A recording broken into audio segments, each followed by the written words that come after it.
Dear Christopher D. Williams, thank you for your actions and examples, giving me the idealized influence to follow. Thank you for your back that I stared and gazed upon, and lessons you demonstrate, allowing the inspiration and motivation to flow through me. Events in our life created a gap that lasting 7 years of untold stories and opportunities. Now is the time I choose to tell you how far your inspirational motivation has taken me far in life, transforming me to the person I am now.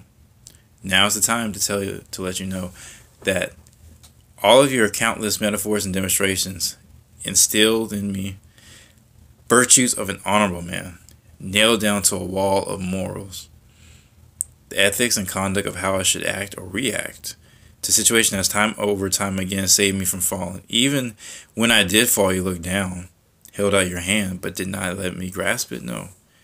As I went to grab it, you drew back. Further and further until I realized I was up again. And when I rose up, you kneeled down to my height with your hand to my back. And you told me, you will fall again and again, but that also means that you will get up time after time again as well. So learn from it, son. Remember it, son. So eventually you will never fall again because you know what to do to remain standing.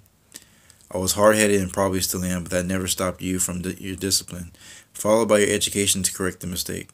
To this day, I remember how you broke down my door, catching me off guard. Man off guard, to give me the whooping of a lifetime. I still can feel the sting of the belt as I sat down the next day in class. Above all, I remember the talks about why this happened and what I can do to fix the problem. I remember the days you trained me in the art of basketball, the sweat dripping from my brow, the countless drills until dinner was ready, signifying the end of the day, or until it was too dark to see the goal. I may not have been able to demonstrate my appreciation during the days we were together, but if you were here to hear my stories of what I have done up till now, then I am certain you will be proud. Father, you are a founding symbol to my inspiration. Your actions motivated me to go beyond my capabilities. Your influence is a gift that I do not yet know how to repay to you.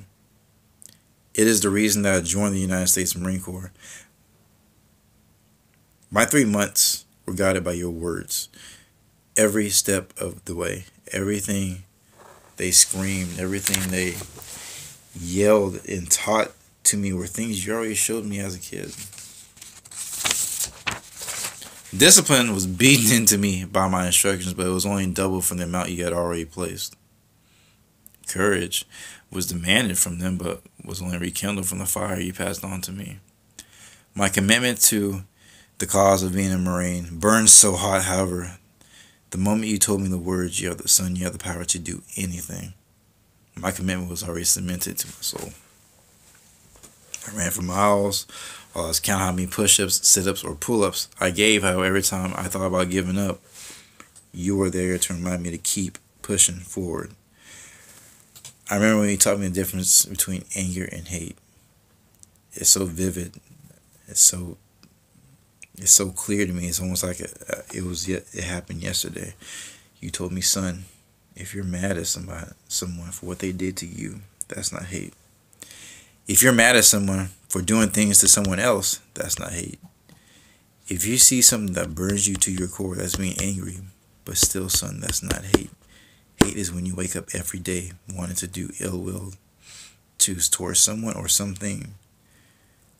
Son, that's hate. For when you lose sight or the thought of remorse as a human being and becoming the animal that people can see you as.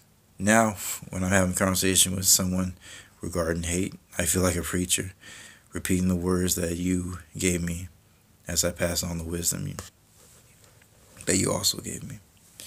When you and my sister left me, left my mother, left this family, there's a mark that still exists in my heart. Through my own trials and tribulations, I have matured in ways that shock others around me, bringing the questions, how were you raised like this, man? Your parents must have been amazing.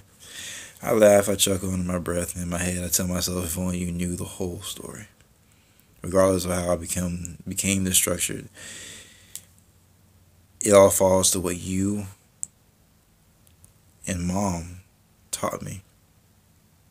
Dad, it all goes back to your idolized inspiration to become greater than what life threw or has thrusted onto me. Thank you, Father, for everything you did. Only ask that now we have reconnected to not feel guilty. I am not blind. That is where I can see the pain you have when we gazed upon each other, when we met after all that time. I suspect it is the reason why conversing with you is nearly the same as having a dial-up connection. I did not tell you this when we last saw each other. I apologize. And I regret not doing so. Now I will tell you what you need to hear for far too long. Father, I forgive you. It is not your fault, so please forgive yourself. Mom and I still love you. We never stop. So don't you give up. Just keep pushing forward. Sincerely, your son, Will.